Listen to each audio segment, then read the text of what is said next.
if you're planning on taking a spousal benefit, you should be on that no later than full retirement age. There's no advantage to wait. Right. And the only thing that might prevent you from being able to get on it is this rule that says if your spouse has not filed, you are not, the door isn't open. It hasn't unlocked the spousal benefit yet.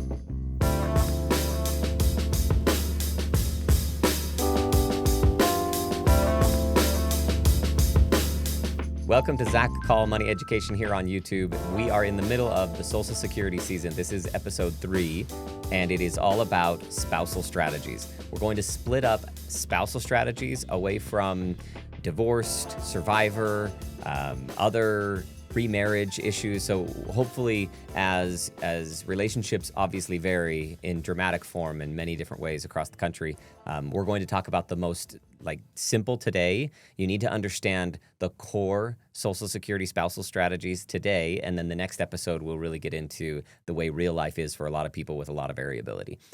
Again, we're glad to have you here. This channel is educational in nature. I'm the president at Capita Financial Network. My name is Zacc Call, and I'm here with Tyler Williamson, one of our partners. Thanks for being here, Tyler. Yeah, thanks to be here. Or thanks for having me here. Okay, so here's what we're going to do. I want to give everybody the basic things that they need to know in order to understand today's conversation about spousal strategies. We have covered this already in other episodes, so if you feel like the quick recap isn't enough, go back and listen to episode 1 and 2. We covered a bunch of acronyms, and we forgot one. We forgot cost of living adjustment. It's kind of an important one, don't you think? A little bit. I think we talked about it. Maybe we didn't. Anyway, the government gives you cost of living adjustments on your Social Security income benefits in retirement, and those have varied. I think in 1980 it was 14.3, which was the highest in the last 40 or so years. And then it has been 0 in multiple years over time. 2024 was 2.5%, 23 was 3.2, and 22 was 8.7. That was one of the biggest in the last decade and a half to 2 decades. Yeah, coming out of COVID, right? Right, which I think is helpful, but obviously everyone has experienced so much inflation in terms of life getting more expensive that not that. I mean, it's helpful, but it's just trying to keep up a little. Yeah, they told us it was transitory, I think was the word that they used. Inflation. Inflation, yeah. It turned out it wasn't. Yeah, it's here to stay. Right. Okay, so cost of living adjustment. We talked about PIA. Your PIA is the amount that they give you at full retirement age, which is FRA. So in order to understand today's conversation, people need to understand PIA and FRA, because as we think about spousal benefits, they are calculated off of PIA. So I'm going to ask Tyler some questions. We're going to get into some scenarios. If we say PIA, we're talking about your benefit at full retirement age. If we say FRA, we're talking about the age at which you reach 100% of PIA. And that could be 66 in a few months, up to 67. And by the time we get there, it'll be something much higher. They haven't really changed it after that. 67 is the oldest, right, Tyler? That's right. Okay. So as we begin, let's go through a couple other items, and then I think we can dive right into strategy. So it's helpful for people to understand Capita's roots were in Social Security. You do 50 plus presentations a year, getting invited into employer groups, and you teach live or over webinar a full lesson of this entire season in 1 hour, right? That's right. And a lot of people ask questions. It's really engaging, but this is our root. So this is how we became a wealth manager. Is a lot of people wanted to understand more and more about this, and we were able to teach them how to invest as well, and it just grew from there. And we've moved that now online, where our roots are still public education and just add as much value as we can to people. And here we are on YouTube doing it as well. So let's talk a little bit about how spousal benefits work. So Tyler, can you explain? So I don't know if you need examples or whatever, but we have a couple, and one of them has earned more money than the other. And they're going to go into retirement. And when we say go into retirement, they're going to go into taking Social Security benefits. How might those benefits be different for those spouses? Because they may have their own record and spousal benefits. Yeah, when you file, the Social Security Administration is going to give you the larger of your own benefit based on your personal work record, or a percentage of your spouse's benefit. Right, if you're currently married to that spouse, and that benefit or that percentage can be anywhere from 32 up to 50% of your spouse's PIA. And it really just depends on what age you file for that spousal benefit that determines how much of it you receive. If you want to receive the full 50% of their PIA, you need to reach or achieve your full retirement age, which again is between 66 or 67. If you file earlier than your full retirement age, you're going to get a lesser percentage of their PIA. So let's break this down, because you just talked about the primary worker's age and then the spousal's age, and people keep getting this mixed up, right? It's like, well, what if my spouse files early? Does that ruin my spousal benefit? How does this work? Can we use John and Jane's numbers just to make this like somewhat real, even though these are fake people? Yeah, that's great. So I tell the story of John and Jane in all of my presentations. I don't know who they are, by the way. But let's just pretend that John has a PIA, a full retirement age benefit of $2,000, and Jane has a PIA of $800. Well, Jane, when she files at age 6, let's pretend that her full retirement age is 67, okay? When she files at 67, she has two choices. She can choose to have all of her $800 based on her own work record, or up to half of John's PIA, which is $2,000. The math is pretty easy here, right? Half of $2,000 equals $1,000, which is greater than her own $800 benefit. So Jane in this scenario is going to take her own benefit, her spousal benefit. So he would get $2,000 and Jane would receive $1,000. His is not reduced because Jane is receiving a portion of his. He gets his full $2,000. She gets half of his $1,000. They get $3,000 a month while both of them are alive. Now, we're going to talk about survivor benefits later. That's when a death comes into play. But while they're both alive, as a household, they will get $3,000 per month. Yeah, that's confusing too. People think that they're taking away from their spouse, and they're not. Yeah, they're not. And she can get a maximum of 50% of John's PIA. His PIA is $2,000, like you said. So she can get a maximum of $1,000. But if she files early, what happens? Okay, so let's just say that Jane decides at 62 that she wants to claim benefits. Well, again, she can have all of hers, or the reduced percentage of hers, which is going to be 70% of her own because she filed early on her own, or 32 to 35% of John's PIA. I say 32 to 35 because it depends on your birth year. For Jane, if her full retirement age for her personal benefit was 67, she would receive 32% of John's PIA. Now, this is interesting about spousal benefits, and it makes more sense once we get into divorce spousal, which is the next episode. But Jane is going to receive her portion, or her percentage of John's benefit is always based on his PIA. It has nothing to do with how much he's actively receiving. So it doesn't matter when John filed. She always gets a percentage of his PIA, not his active benefit. Yeah, let's bring that to like his real situation. So John files at 62. Yeah. And Jane says, she's thinking like, now he just ruined my benefit. Yeah. Which is wrong, because as long as she waits until full retirement age, she still gets 50% of $2,000, even though John is getting like $1,300. Exactly. Yeah, $1,500. Okay. Yep. So he's getting a reduced amount of his own Social Security benefit, and she is not affected by that right now. Now, next episode, we'll talk about death and survivor benefits. But right now, her spousal benefit is not affected by the fact that John filed early. That's exactly right. Yeah, so she's not penalized because he filed early. To the flip side of that, let's pretend that John were to delay until 70. She does not benefit in a larger spousal benefit and get half of his delayed credits. She always gets half of the PIA. So it's pretty straightforward. It's always half of PIA when we're talking spousal benefits. Again, it changes on survivor, but while both of them are alive, she's getting up to 50% of his PIA, anywhere between 32 and 50%.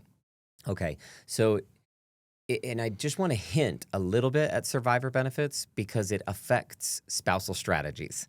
So a survivor, and just to remind everyone, the very last episode of this season, we're going to pull in all of these concepts and run numbers on multiple scenarios to tell people, okay, how do you actually make this decision? Because it is multivariable and it's based on each individual person and their ages and their PIA and their preferences and their health, right? All those things. But if someone dies, the larger benefit sticks around, the smaller benefit disappears. That's right. So that's all we're going to talk about with regard to survivor benefits in this episode, but it impacts Jane and John's decision.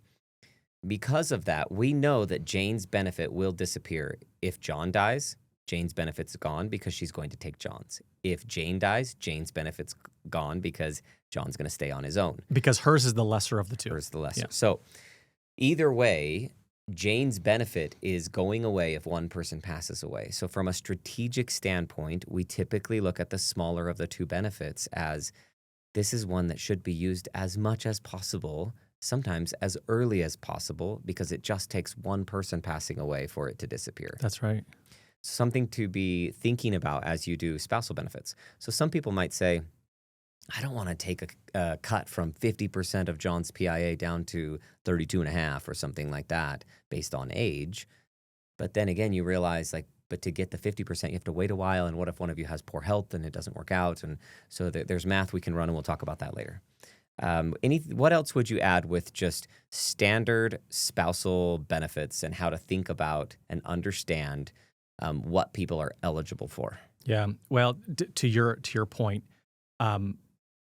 in all of the presentations that I do, I explain, there's three main consequences of filing early. One of those is you get a reduced amount, whether you're taking your own early, a spousal benefit, a divorce spousal, a survivor, a divorce survivor benefit. Anytime you file early for any of those benefits, there is always penalties. And one of the main ones is you get a reduction, a lesser percentage of that amount. And I think a lot of people walk away from those presentations thinking it's always wrong to file early, right? That's a main takeaway. And so I always try to make it very clear, it's not always wrong. To your point, we know that we're going to lose the lesser of these two benefits at some point in time. So you and I both have seen in our career and here at Capita that oftentimes we as advisors give the advice, lower earning spouse, you file at 62, you file at 63. You're filing early because we want to start getting that benefit as early as we can. Again, assuming everything else works out, you can't put this decision in a box, right, or in a vacuum. You really have to look at all the different aspects of the retirement plan. But after we've reviewed everything and we've determined that, okay, it's okay for that person to file at 62, we will give them that advice and help them file online, right? And so you got to be aware of that.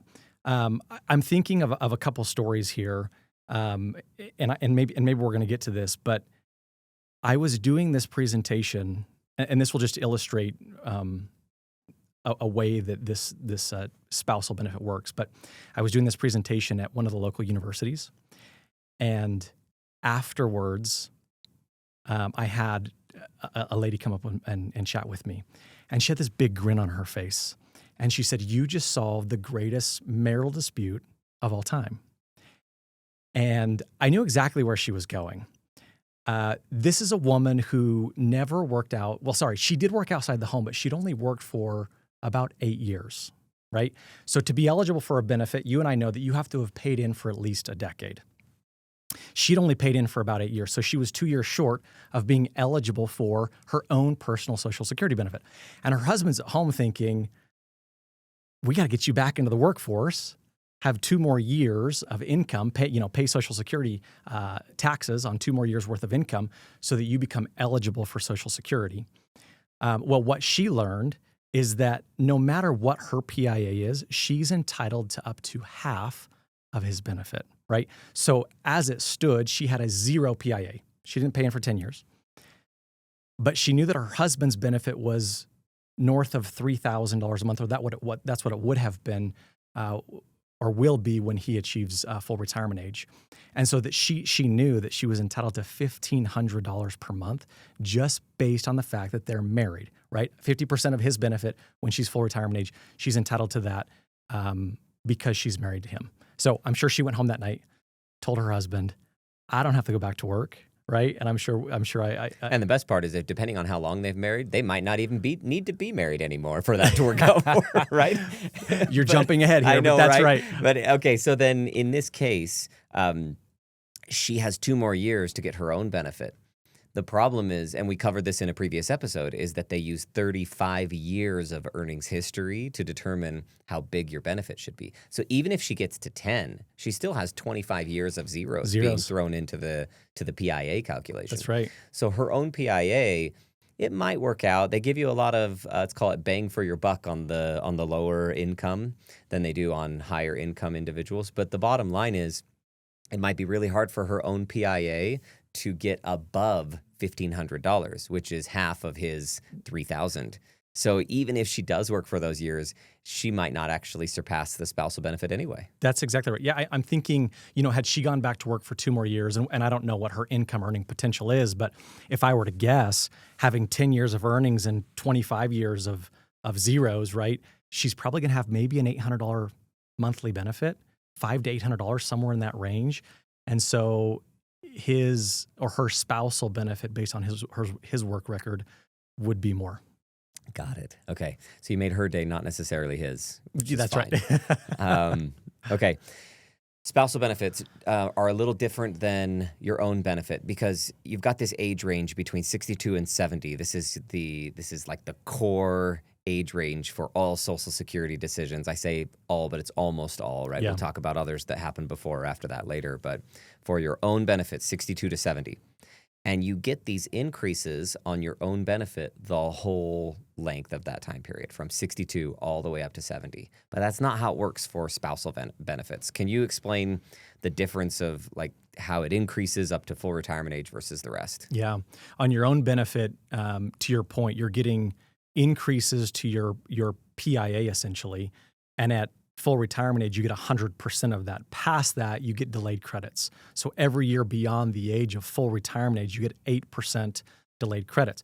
That is different with spousal benefits. There is no delayed credit on a spousal benefit. In other words, at your full retirement age, you've capped out. Your spousal benefit has capped out. It's not going to grow any further. And so sometimes we'll see retirees who are thinking, I'm waiting to take my spousal benefit until after full retirement age with the idea that it's growing. It is not growing at all. And like we talked about earlier, you get 50% of the spouse's PIA, not 50% of their delayed credits. So that's fine if they want to wait. If the primary breadwinner wants to wait, that's great. But if you're planning on taking a spousal benefit, you should be on that no later than full retirement age. There is no advantage to wait. Right. And the only thing that might prevent you from being able to get on it is this rule that says if your spouse has not filed, you are not, the door isn't open. It hasn't unlocked the spousal benefit yet. So let me talk a little bit about my parents in this situation because we were trying to figure out exactly what to do for them. And my dad is almost exactly 1 year older than my mom. And they reach full retirement age in subsequent years. The idea was that my dad was continuing to work. He was a professional photographer for a larger newspaper here in Utah, and they were pulling him back in because they needed he knew the systems, he knew the expert, he had the expertise. He had all the freedom in the world to be able to just hop on an airplane and cover something in another country. So they were pulling him into work all the time, which meant that he didn't necessarily need his Social Security benefit, and he had a pension. So all those things come together and made it so that we wanted to delay his Social Security benefit as long as possible. We also didn't know if one of my parents would live a longer time than the other, so that was the spousal strategy or the survivor benefit we're trying to talk about there. So my mom's benefit is very similar to the example you gave, but she has 10 years of earnings, but it's just not as much as, I think her benefit was around $900 a month instead of half of my dad's was going to be closer to $2,000 a month. So it was a big deal. It was a big difference, $1,100 difference between the spousal benefit and her own. Mm-hmm. So at some point we had to make a really tough decision because my mom reached full retirement age, and every day that she does not get that spousal benefit, she's just leaving money on the table because it's not growing. But in order to unlock that, we had to have my dad file, which stopped the delayed credits on his benefit.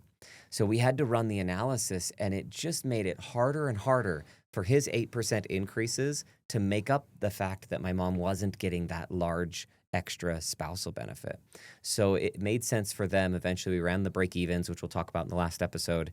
They had to live for an extremely long time, and not only one, but both had to live because the spousal benefit disappears if just one dies, right? So they both had to live a really long time, and it made sense that as soon as my mom reached full retirement age, it triggered my dad to file, and then it unlocked the benefit for my mom to then get the spousal benefit. So that's how all this comes together in real life and how it really works for people. If 1 year difference is no big deal, but if you have 5, 6, 7, 10, 12 years between spouses, it starts to get a bit complicated. And it can really vary your decision making a lot. Go ahead, what were you going to say? And this isn't uncommon. We see this quite often where the primary breadwinner, the one with the largest PIA, their plan is, I'm waiting till 70. I know about these delayed credits. I want to get them. But what they don't realize as they do their planning before meeting with us is, well, that means my spouse is not eligible to receive the spousal benefit. To your point, they could be missing $1,000 a month, right? And so it's really hard to make that break-even math work in their favor if that spouse delays till 70 and is, kind of holding that other spouse hostage, and they're not able to receive their spousal benefit. So I've had many situations, as have the other advisors here, where we're telling the primary breadwinner, don't wait till 70, right? File at 67, 68, 69, because that is when your spouse is then eligible and can start receiving 50% of your PIA. Yeah, and sometimes the break-even age moves from like mid-80s to 100. It's like, okay, you can wait, but you need to guarantee you're going to live to 100. Right. Are you cool with that? Because that's harder, right? Okay, bring this together, and then let's get into our next episode, which is divorced and survivor and remarriage and all of that. For a strict, just standard spousal benefit, you need to be married, and your spouse must file in order for you to be able to claim a benefit. And the maximum amount is 50% of the spouse's PIA at your own FRA, not their FRA, your own FRA. And then there's no benefit in waiting beyond FRA on the spousal. Doesn't go up to 58%, for example. It just stays at 50. And then treat Social Security as a team decision. As my parents needed to. It's not my mom in isolation or my dad in isolation. If you are married, you should be looking at this as, what does it collectively do to both of us from an income standpoint, even if you run your own cash flows separately. We can figure out how to equalize that later, but you can optimize your plan together and come up with the best overall household filing strategy. And you're going to want to coordinate timing, age gaps, and then, of course, we'll talk about survivor and other benefits here in a second. Zacc, one other consideration that I think would be important for the audience to understand is something that's called deemed filing. And what this is it's a rule that Social Security put into place. I think it was back in 2016.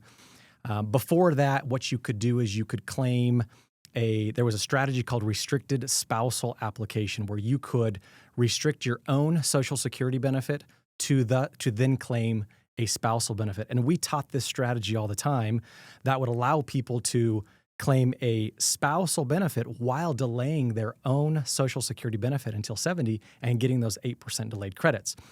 Social Security then in 2016 said, we're not going to allow that anymore. So now when you claim Social Security, whether it's your own benefit or you're trying to claim for a spousal, they call it deemed filing, meaning you are deeming to be filing for, or you're deemed to be filing for whichever benefit you're entitled to, whether it's your own or a spousal benefit. So what that means is you can no longer do that strategy of claiming, a spousal benefit first or a divorce spousal benefit first and delaying your own until later to get those delayed credits. The bottom line is when you file, they're going to give you the largest Social Security benefit that you're entitled to, whether that's your own, a spousal, or a divorce spousal. Anything else you can think of that we should be talking about with regard to standard spousal benefits? I think we got it. Okay. So, we're glad that you're here. Stick around with us. The next episode's going to be all about survivor benefits, remarriage, divorce. This is where it gets a lot more complicated, and we have a lot more messy situations to be able to help people with. But at the same time, it actually creates more opportunity in many cases. I think you'll really like it. This is episode 3 of the Social Security season. Thank you for being here on the Zacc Call Money Education channel.